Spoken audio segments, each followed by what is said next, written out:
रेखा, बरखा और माला तीनों बहनें दूसरे गांव मेले में घूमने गईं। रास्ते में तीनों को प्यास लगी तो एक बड़े खेत के पास रुक गई।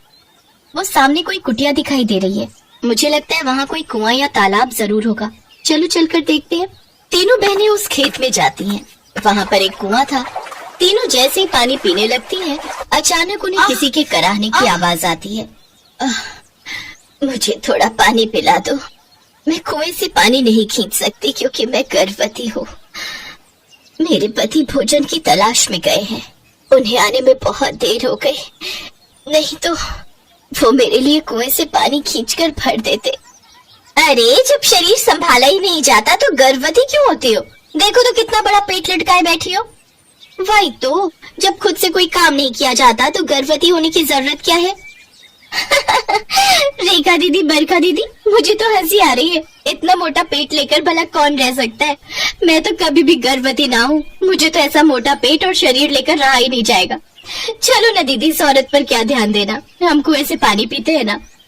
हाँ, चलो चलते हैं। हम क्या इसके नौकर हैं जो पहले इसके लिए पानी लाएंगे? हम खुद पानी पियेंगे, हमें बहुत प्यास लगी है।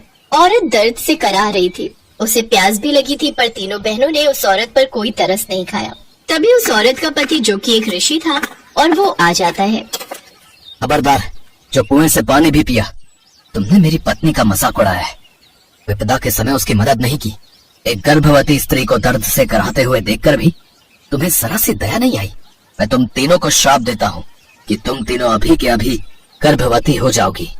तभी तुम्हें पता चलेगा कि एक गर्भवती स्त्री की तकलीफ क्या होती है।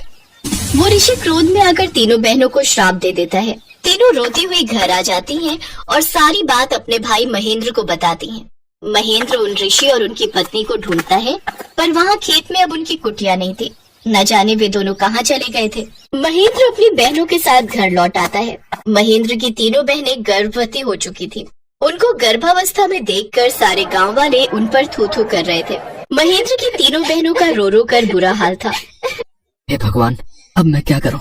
इन तीनों की तो सगाई भी हो चुकी है।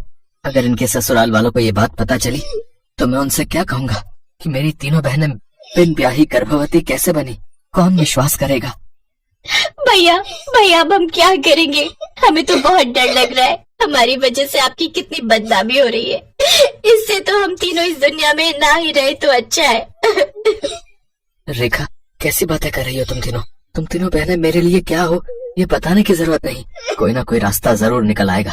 चलो हम भगवान शिव के मंदिर चलते हैं और उनसे प्रार्थना करेंगे कि वो उन ऋषि और उनकी पत्नी को ढूंढने में हमारी मदद करें।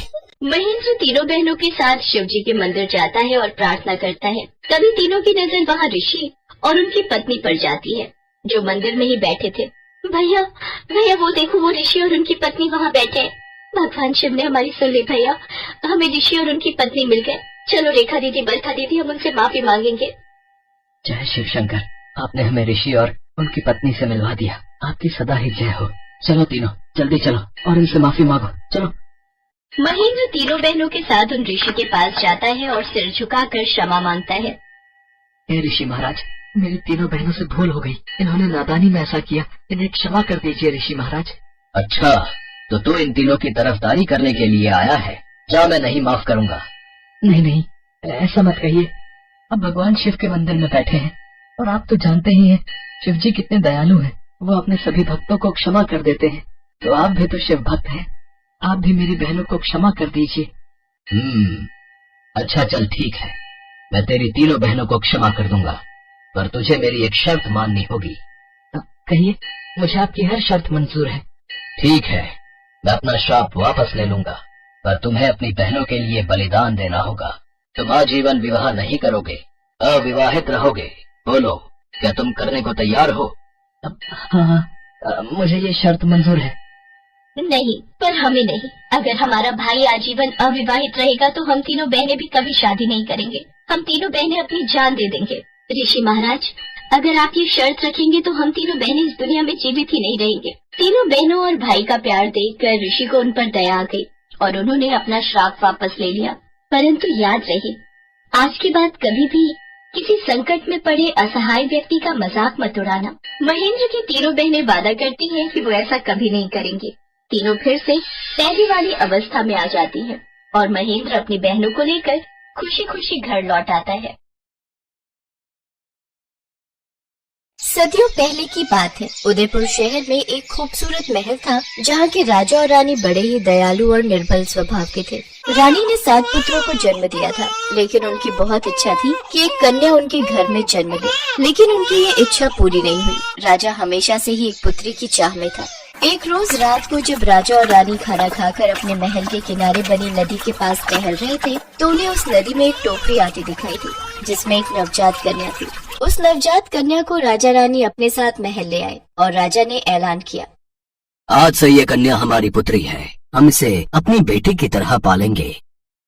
परंपरा के अनुसार घर में छोटे शिशु का भविष्य जानने के लिए कुल पुरोहित को बुलाया गया। उस कन्या को देख पुरोहित ने कहा, बड़े ही खेद के साथ कहना पड़ रहा है महाराज कि इस कन्या के कदम आपके राज्य के लिए शुभ नहीं है। आप कहना क्या चाहते हैं पुरोहित जी? रानी साहिबा, जैसे जैसे ये कन्या बड़ी होती जाएगी, वैसे वैसे ही आपके 7 लड़कों की मृत्यु भी होती जाएगी। ये तुम कैसी बातें कर रहे हो पुरोहित? एक छोटी सी कन्या के बारे में तुम ऐसे कैसे कह सकते हो? सिपाहियों, इस पुरोहित को महल से बाहर निकाल दो। राजा ने उस पुरोहित को महल से बाहर फेंकवा दिया और बेटी की चाह में पुरोहित की बातों पर ध्यान नहीं दिया। लेकिन जैसे ही वो लड़की साल भर की हुई तो उसके जन्मदिन वाले दिन ही राजा के सबसे बड़े बेटे की मृत्यु हो गई। तब राजा को उस पुरोहित की बात याद आई। उसने तुरंत ही उस पुरोहित को बुलाने भेजा, लेकिन सेनापति एक दुखद समाचार लेकर महल में पहुंचा। महाराज, 10 दिन पहले ही उस पुरोहित की मृत्यु हो गई, लेकिन सुना है उसका भाई घनश्याम दूसरे राज्य के महल में पुरोहित है। आपकी आज्ञा हो तो मैं उसे बुला लाऊं। उन्हें शीघ्र ही यहाँ लेकर हाजिर हो। घनश्याम पुरोहित सेनापति के साथ उस महल में पहुंचा। मेरे भाई की भविष्यवाणी बिल्कुल सही है। अब हमें इस बात का यकीन हो गया है, लेकिन इसका उपाय क्या है? अगर आपकी इस कन्या को आग के घेरे में बड़ा किया जाए तो आपके बेटों को इसका कोई नुकसान नहीं होगा, लेकिन इस बात का खास ध्यान रहे कि वो आग बुझनी नहीं चाहिए। पंडित के कहे अनुसार वैसा ही हुआ। उस कन्या को एक घर के अंदर रखा गया, जिसके बाहर आग का घेरा बना दिया गया। कुछ साल ऐसे ही बीत गए। अब 7 लड़कों में बचे 6 लड़के भी बड़े हो गए और राजा रानी बूढ़े होने के कारण दुनिया से चल बसे। उन 6 भाइयों में से सबसे बड़े भाई ने राजगद्दी संभाल ली। अब वक्त आ गया है कि हम अपनी बहन को उस आग के घेरे से छुटकारा दें और उसका विवाह करके उसे खुशहाल जिंदगी जीने दें। बिल्कुल सही कहा भाई आपने। चलो चलो अभी अपनी बहन के पास चलते हैं और उसे ये खुशखबरी देते हैं। सभी भाई अपनी बहन के पास पहुँचे। बहन, अब वक्त आ गया है कि तुम इस 4 दीवारी से आजाद हो जाओ। तभी उनकी बहन अंजना उनसे बोली, हाँ भैया, मैं भी दुनिया देखना चाहती हूँ। आखिर कब तक मैं इस आग के घेरे में जलती रहूंगी? अंजना को बाहर निकाला गया। उसने पहली बार नदियाँ, पहाड़, पेड़ पौधे, फूल, तितलियाँ देखी। वो बहुत खुश थी। तभी उसकी नजर बगुले पर पड़ी। अरे वाह, ये तो बहुत ही खूबसूरत पक्षी है। भैया, इस पक्षी का नाम क्या है? बहन, इस पक्षी का नाम बगुला है। भैया, मुझे बगुलों के राजकुमार से ही शादी करनी है। लेकिन बहन, हम उन्हें कहाँ ढूंढेंगे? वो मैं नहीं जानती। अगर मेरी बगुलों के राजकुमार से शादी नहीं हुई तो मैं किसी से शादी नहीं करूंगी। सभी भाई उसकी बात मान लेते हैं। 2 भाई राज्य संभालने के लिए महल में ही रुके, जबकि बाकी के 4 बगुलों के राजकुमार को ढूंढने जंगल की ओर निकल गए। लेकिन कई दिनों तक भटकने के बाद भी उन्हें राजकुमार कहीं नहीं मिला। तभी उनमें से एक भाई ने कहा, भैया, हमने हर तरफ देखा, लेकिन राजकुमार हमें कहीं नहीं मिला और अब तो हमारा खाना भी खत्म हो चुका है। हाँ भाई, मैं तो कहता हूँ अब वापस महल चलो, नहीं तो ऐसा ना हो कि भूख के कारण हमारे प्राण ही निकल जाए। नहीं नहीं, अंजना की बात को हम नहीं टाल सकते। अब जब तक हमें बगुलों का राजकुमार नहीं मिल जाता, हम वापस नहीं जाएंगे। तभी वहाँ से एक तपस्वी गुजर रहा था, जिसे देख उन भाइयों ने उस तपस्वी से पूछा, प्रणाम महाराज, क्या आप बगुलों के राजकुमार का पता जानते हैं? हाँ, यहाँ से तुम उत्तर दिशा की ओर जाओ। तकरीबन 10 किलोमीटर चलने के बाद एक ऊंची पहाड़ी पर महल है। उसी महल में बगुलों का राजकुमार रहता है। सभी भाई उत्तर दिशा की ओर चल दिए। 10 किलोमीटर चलने के बाद वो एक ऐसी जगह पहुँचे जहाँ सफेद महल, सफेद घर, सफेद मिठाइयाँ और यहाँ तक कि सबकी पोशाक भी सफेद रंग की थी। चारों भाई महल के अंदर गए और बगुलों के राजकुमार से मिले और उन्हें अपनी समस्या बताई। राजकुमार जी, आप हमारी बहन से शादी कर लीजिए। वो जिद पकड़ कर बैठी है कि वो सिर्फ बगुलों के राजकुमार से ही शादी करेगी, नहीं तो उम्र भर कुंवारी रहेगी। मैं तुम सब भाइयों की पीड़ा समझ सकता हूँ, लेकिन मैं किसी भी लड़की से शादी नहीं कर सकता। हम बगुले बहुत ही बुद्धिमान होते हैं और मैं बगुलों का राजा हूँ, तो जाहिर सी बात है कि मैं भी बहुत बुद्धिमान हूँ और इसीलिए मैं अपने महल के लिए भी एक बुद्धिमान रानी की तलाश में हूँ। और अगर तुम्हारी बहन चाहती है कि मैं उससे शादी करूँ तो पहले उसे साबित करना होगा कि वो बुद्धिमान है। ठीक है, हम आज ही उसे बुलावा भेज देते हैं, फिर आप खुद ही जांच परख कर लीजिएगा। उन भाइयों ने एक संदेश लिखकर एक बगुले के पास भिजवाया। सेनापति बगुला उस संदेश को अपनी चोंच में दबाए महल पहुंचा। जब वो संदेश अंजना ने पढ़ा तो वो बेहद खुश हुई और अगले दिन सुबह ही उस महल से चलने की तैयारी करने लगी। साथ ही उसने अपने बड़े भाई से कहा, भैया मुझे एक घोड़ा, 2 दासी और कुछ सैनिक चाहिए होंगे। मैं कल सुबह ही बगुलों के राजकुमार से मिलने निकलूंगी। ठीक है, इंतजाम हो जाएगा। अगले दिन सुबह ही अंजना अपने सैनिकों और दासियों के साथ सफर पर निकली। काफी देर चलने के बाद अंजना कुछ देर विश्राम के लिए रुकी और एक पेड़ की छांव में बैठे बैठे ही उसे नींद आ गई। तभी उनमें से एक दासी जो कि बूढ़ी थी, उसने दूसरी दासी जो कि उसकी बेटी दिव्या थी उसकी तरफ देखा। सचमुच कितना अच्छा होगा अगर इस मनहूस की जगह मेरी बेटी की शादी उस राजकुमार से हो जाए। मेरी बेटी तो राजकुमारी बन जाएगी। तभी उसके दिमाग में खुराफाती आइडिया आया और उसने उन सैनिकों को लालच देकर कहा, मैं चाहती हूँ कि उस राजकुमार से मेरी बेटी दिव्या की शादी हो जाए और अगर एक बार ये वहाँ की रानी बन गई तो फिर तुम लोगों की चांदी ही चांदी है।